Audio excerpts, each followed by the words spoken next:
ውድ ተመልካቾቼ በቅድሚያ ለድምፄ ጥራት ይቅርታ ጉንፋን ስለያዘኝ ነው። እንግዲህ አደራ በስከ መጨረሻ እንዳየነው እንግዲህ አቶ በኃይሉ ወይዘሮ ሰላምን እንግዲህ እያስጠነቀቃት አንቺ እዚህ ቤት ውስጥ ማስገባት አለብሽ፣ ከኔ ጋር እርቅ መፍጠር አለብሽ፣ ካለበለዚያ ግን እዚህ በፊት አልማዝን ማስወገድሽን ረሳሽው ወይ አጋልጥሻለሁ በማለት ነበር የተናገራት።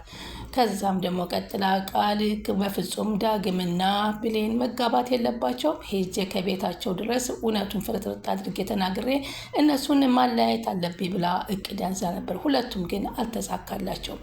ዶክተሩ ታሪክ እየሰራ ይገኛል። እንዲሁም ሳሚ ሚስጥሮችን በማገዝና በመተጋገዝ እያወጡ ነገሮችን እያጠናቀቁት ይመስላል። ምክንያቱም እንግዲህ የሰላምን እና የበኃይሉን እንዲሁ ጸጉር ወስዶ ካስመረመር በኋላ ውጤቱ ብሌን እንደሆነችና ቃል ልጇ እንዳልሆነች አረጋግጠዋል። ሀረግም በተደጋጋሚ ሀሳብ እየሰጠችና መረጃ እያቀበለቻቸው ዶክተሩ ሳሚ እና እንዲሁም በኃይሉም ቢሆን ቃል ስላናደደችው ቃል መውረስ የለባትም በማለት ሲልን ግን ከሰላም ቤት ሊገባ ያደረገው ድርጊት አልተሳካለትም። ምክንያቱም አልማዝ እንዳልሞተች ሳሚ ያውቃል። ሳሚ ሁሉንም መረጃ ስለሚያውቅ እሷን ደውሎ በፍጹም እንዳታምኒ እሷ ፀሐይ እቺ አልማዝ አልሞተችም አለች። እንደውም ከቤትሽ ያለችው ቃል ከዚህ በፊት ከቤትሽ መጣ ስታንኳኳ ለማስጠፋት ብላ አንቺን 2 ሚሊዮን ብር አስከፍላ አንዘፍዝፋሽ አስከፍላ ሰጥታታለች። በህይወት እንዳለ እርግጠኛ ነኝ፣ ከፈለግሽ መቀሌ ነው ያለችው፣ እኔ አመጣልሻለሁ በማለት ለሰላም ሲነግራት አንተ ውርደታም ዘላለም ውርደታም ነህ፣ እያንዳንዱን ነገር ግን እነዚህ ሴትዮ እያመጣ የሚነግራት ማን ነው በማለት በኃይሉ ተበሳጨ፣ ተናደደ። ሳሚ ነው፣ ሌላ ምንም ታሪክ የለም ወይንስ እቺ ሰላም የተረገመች እባብ እሷ ናት እያለ ይወዛገብ ገባ።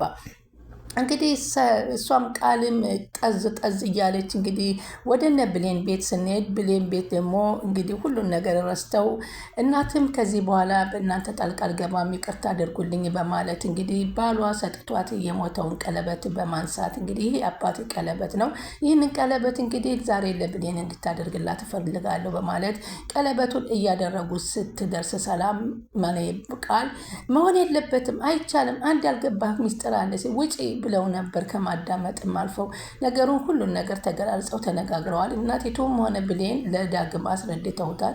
ሆኖም ግን በስከ መጨረሻ እነሱን ለማለያየት ብላ የሄደችው ርቀት ሳይሳካላት ተመለሰች።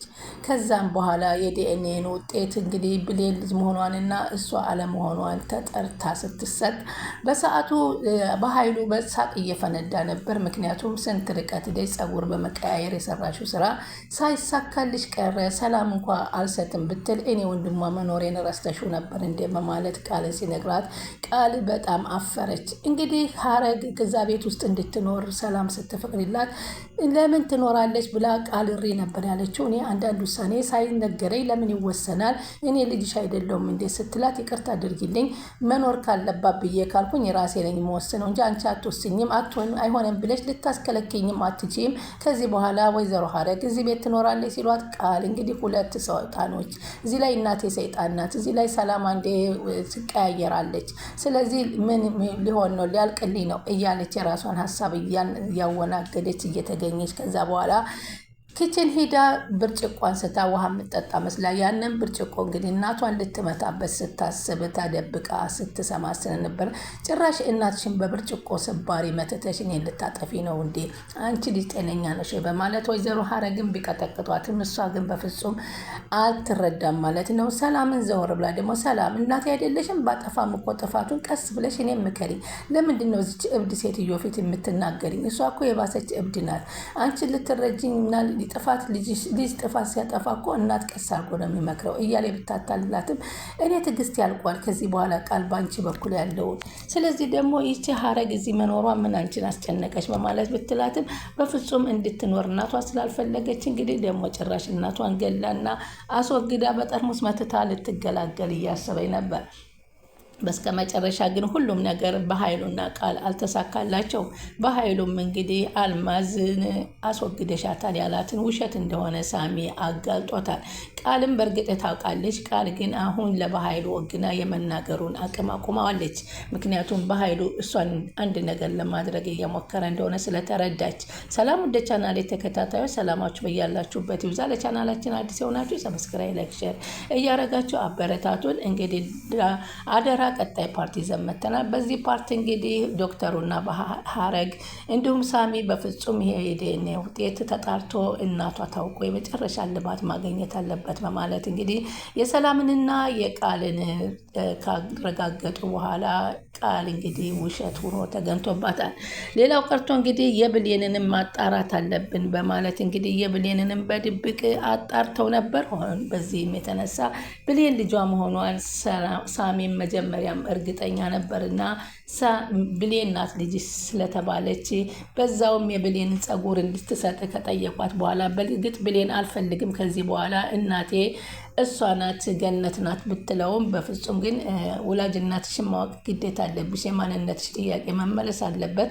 እኔን ደግሞ ውሸታም ነህ እያልሽ ዘወትር በጥፊ እየመታሽኝ ስለሆነ ይህ መረጋገጥ አለበት በማለት ሳሚ እሷን ማሳምኗታል። በጣም የተደሰቱት ደግሞ ዳግምና የዳግም ጓደኛ ናቸው። እንዲሁም ብሌን እንግዲህ ዳግም ከእናቱ በቃኝ አልፈልጋትም፣ እንዴት ለእኔ ትዳርን አታስብልኝም፣ እኔ የወደድኳትን ለምን አትድረኝም በማለት እንግዲህ ሌላ ቦታ ነው የምንወስድ ብለው ሸውደውት እየሄዱ እያለ እናቱ ሰፈር ሲደርስ እንዴ ለምንድን ነው እናቴ ቤት በግዴታ ታስገቡኝ ነው? ይሄ እኮ የእናቴ ሰፈር ነው ለምን አትናገሩ በማለት ሲያፈጥባቸው፣ ጓደኛው ደግሞ አንተ ምን ማለት እናት እኮ ስንት ቀን ተንገላታች፣ አሰበች፣ ተጨነቀች። እናት ደግሞ ጭንቀት ለአንተም አይቀናህም። ስለዚህ ናና ሁሉን ነገር አሳምረን ይቅርታ እንድታደርግልን እናደርጋለን። እኔ እኮ ለምን እንደው አልገባችሁም የዘገየሁት? ምክንያቱም የኔንና የብሌንን ትዳር እንድትቀበለ ነው። በቃ ከአሁን በኋላ እንኳ ትቀበላለች። ምክንያቱም ልብስህን ሸሚዝህን ይዛ እያሸተተችና እየተንገላታች ሌት ተቀን እንቅልፍ አጥታለች። ጥፋቷንም አምናለች። ሁሉንም ነገር የዛኔም ያልተናገረችው ለማለያየት እንደሆነ ሁሉን ነገር አውቃለች በማለት ታሳመነውና ብሌን እንግዲህ እናታችን እንድትኖርልን ከፈለክ እናንተና እኔ እንድንጋባ ከፈለክ እሷ ተቀብላለች ናንሄድ በማለት ታስገድደዋለች። እሱም እሺ ብሎ እንደምን ብሎ ሲሄድ ወይዘሮ ገነት በጣም ተደሰተች። እልልታዋን ቀልጣ ልጇን ተቀበለች። ምግብ አዘጋጀችና ምግባቸውን እንዲበሉ አደረገቻቸው። እንግዲህ ምግቡንም ከበሉ በኋላ የባሏን ቀለበት ይዛ መጥታ በቃ ልጆቼ በእናንተ መካከል ጣልቃ አልገባም፣ ከዚህ በኋላ እኔ አንዱ ልጅና አንድ ሴት አለች ብዬ እንድኮራ ነበር፣ ግን ደግሞ ሁለታችሁ ተጣምራችሁ ደግሞ ሌላ ወንድና ሴት የምታመጡልኝ ከሆነ ዘራችሁ ይብዛ ብዬ መርቄ ዛሬ ልድራችሁ ወስኛለሁን፣ ቀለበት ላደርግላችሁ፣ ግን ቀለበቱ ደግሞ በአባት ቀለበት ነው የሚወሰነው በማለት ትነግረዋለች። እውነትሽ ነው እማዬ ከምርሽ ነው በማለት ከደስታ ብዛት ደጋግሞ መናገር ዳግም ጀመረ። ብሌን አንጋጣ ቀለበቱን መመልከት ጀመረች። ከዛም ከእናቱ ያንን ቀለበት ተቀበለ። ከዛም ብሌንን ተንበርክኮ ጣቶችሽን አምጪ ብሎ ታገቢኛለሽ ወይ የሚለውን ጥያቄ ሲጠይቅላት አላመነታችም። ወዲያውኑ አዎ አገባሃለሁ በማለት ቀለበቱን ተሳስ አደረገላት። እንግዲህ የዳግምና የብሌን ጉዳይ አለቀ። በዚህ መካከል እንግዲህ ሳሚ ደግሞ አለ። በእኔ ካልሆነች ብሌን በፍጹም ዳግም አይወስዳትም የሚለው ነገር አስቸጋሪ ነው ብለን እናስባለን። በተጨማሪ ቃል የኔ ነው ዳግም እንጂ የብሌን መሆን የለበትም፣ እንደውም ነገሮችን አበለሻሻለሁ ብላ ከቤቷ ወጥታ እየሮጠች ሄዳ ብትደርስም በፍጹም የተጨረሰ ነገርና የተማመኑበት ነገር ስለሆነ አፍራ ደንግጣ ተመልሳለች። አሁን ሀረግ እዛ ቤት ውስጥ የምትኖረው የእሷን እያንዳንዱን ውሸቷን ለማጋለጥና ሰላም ሞኝ ስለሆነች ሰላምን እንዳትጎዳት አንድ ነገር ታደርጋታለች ብሎ ሳሚ ስለነገራት ነው። ምክንያቱም ቃል ማንንም ከማስወገድ ምንም ወደኋላ የምትለው ነገር የላትም። አሁን እንግዲህ ይችን ሴትዮ ምርመራው እንዳይካሄድባት ስትፈልግ ታስወግዳታለች እና እንደምንም ብለሽ እዛ ቤት ውስጥ ግቢ ብሎ የመከራት ሀረግን ሳሚ ነው። እና ይቺ ሴትዮ መሆን የለባትም። ይችን ልጅ እንደምን ብለን አረጋግጠን ሻንጣዋን ጠቅላ ከአንቺ ጋር ትሄዳለች። እሷ እንኳ ብትሄድ ሰላም መልካም ሰው ስለሆነች አንቺን ይዛሽ መኖር ትችላለች ሲላት፣ አይ እኔ ማንም እንዲይዘኝ አልፈልግም፣ ልጄ ወንዱ ልጄ ጋራ መኖር እችላለሁ፣ ግን ውሸታም ልጅ እኔ ስለማልወድ ውሸቷ መጋለጥ አለበት። እንዴት የሰው ልጅ እናቱ በቁመና ሳይሞት እያለ ይከዳል? እንዴት ትከዳኛለች? እንደዛ ብዬ አሳድጌ በማለት ስትናገር፣ ምን ነው ብዙ ጊዜ የምትናገረውና የምደጋግመው በልጅነቷ ምን ነው ባላሳደግኳት የሚል ነው። እንግዲህ አንዳንድ የተረገመ ልጅ ከመጀመሪያው እንደው በቀረብኝ የሚባል ወላጆች ብዙ ጊዜ ያዘወትሩታል። ምክንያቱም መልካም ሆኖ ሳይወጣ እሱን ወላጁን በማዋረድ ወላጁን በማሳፈር የሚሄድ ልጅ ሲገጥም ነው። መልካም ልጆች ደግሞ ሲገኙ እንኳን ተወለድክ ልጄ፣ እንኳን ወለድኩ ተብሎ ላዝነ ልጅ ለወደፊቱ መልካም ቀና ነገር እንዲገጥመው ሁልጊዜ ጸሎት ይደረግለታል። ቃል ግን ከመጀመሪያውም ስትረገም ነው የተፈጠረችው። በአባትና በእናቷ መካከልም ችግር ፈጥራ አባትና እናቷን አለያይታ በአባቷ ጥሏ ሲሄድ እንግዲህ የወለደ አይጥንም እናት መከራዋን አይታ ብታሳድጋትም አሁን በዚህ ደረጃ ላይ ግን ያለችበት የሰውን ገንዘብ መመኘትና ሰውን ውድቀትን እየተመኘች የራሷን ለማሳደግ የጣረችበት ነገር ምንም ነገር ሳይሳካላት ቃል በጣም ነው የተናደደችው። ምክንያቱም ይህን ሁሉ ጊዜ ወይ ፍቅር የለኝ ወይ ሰላም አላገኘው ወይ ገንዘብ አላገኘው እዚህ ቤት ውስጥ በኃይሉ አምጥቶ ወሮሮ ከከተተኝ በኋላ ስንቱን ፈተና አሳለፍኩት። እንግዲህ ከዚህ በኋላ ምንድን ነው ማድረግ ያለብን? ከዚህ በኋላ እኮ ሀረግ ምንም ልትለቀኝ አትችልም። እሷንም እንግዲህ ያሳመነቻት ታድራለች ሌሊቱን።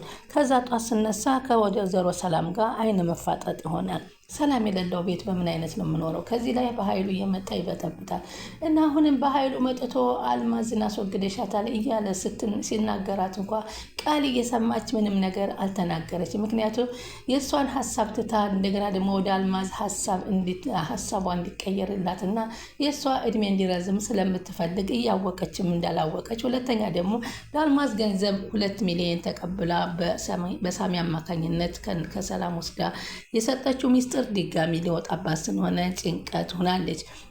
መቼም ቃል እስከ መጨረሻውን ቢሆን መቼም ላታሸንፍ ግን አልሞት ባይ ተጋዳይ ሆና እየተንፈራፈረች ትገኛለች። ብሌንና በዳግም መካከል እንግዲህ ቀለበቱ ስለታሰረ በጣም እየበሸቀች እና እየተናደደች ትገኛለች። ሰላም ግን በጣም በብሌንና በዳግም መገናኘት ተደስታለች። በጣም ጥሩ ነው። መጀመሪያውንም አንቺ ልትቀሚያቸው ነበር እንደዛ ስትሆኝ የነበረው አየሽ፣ እውነተኛ ፍቅር መቼም አያልቅምና ይኸው ዙሮ ተገናኙ በማለት ለቃልም ሰላም ስትናገራት፣ ዝም በይ እናቴ፣ አንቺ የምታውቂው ነገር የለሽም፣ አይወዳትም ብሌንን፣ እኔን ነው የሚወደው፣ አይወዳትም፣ በቃ ዝም በይ፣ ከዚህ በኋላ ሌላ ነገር ልትናገሪ አልፈልግም፣ እባክሽ ቃል ምን አይነት ነሽ? እኔ እኮ እውነት ለእኔ ልጄ አይደለሽም ብዬ የምጠራጥረው ለሰው ጥሩነት አታስቢ። እኔ እኮ ለሰው መልካምነትና ደግነት ነው የማስበው። አንቺ ግን ምናልባት በባህል ወጥተሽ እንደሆነ ብዬ እየተጠራጠርኩ ነው እንጂ የኔን ባህሪ አላሽም። ብዙ ጊዜ ይህ ነገር ነው አንቺን እንድጠራጠርሽ የሚያደርገኝ በማለት ትነግራታለች። ሀረግም እኔን እኮ አላምነኝ ብለሽ ነው ፈጽሞ ልጅሽ አይደለችም በማለት ሲሉ እንግዲህ ውጤቱ ተረጋግጦ ከዶክተሩ እና ከሀረግ ጋር ተጠራርተው በፊት ለፊቷ ለብሌን ሲሰጥ ስታይ በጣም ደነገጠች። የመጨረሻም ተዋረደች። ከዚህ በላይ ደግሞ ምን አይነት መፍትሄ አለ ብለሽ ይዘሽ ትመጪ ሆን? የቻልሽውን ሁሉ አደርጋለሁ ብለሽ ጣርሽ በማለት ሁሉም አፍጠጠው ተመለከቷት። ቃል አፈረች። ከዚህ በኋላ ምንም ቻንስ እንደሌላት ተረዳኝ። ቻናሉ ሰብስክራይብ ያደረጉ ይጠብቁን።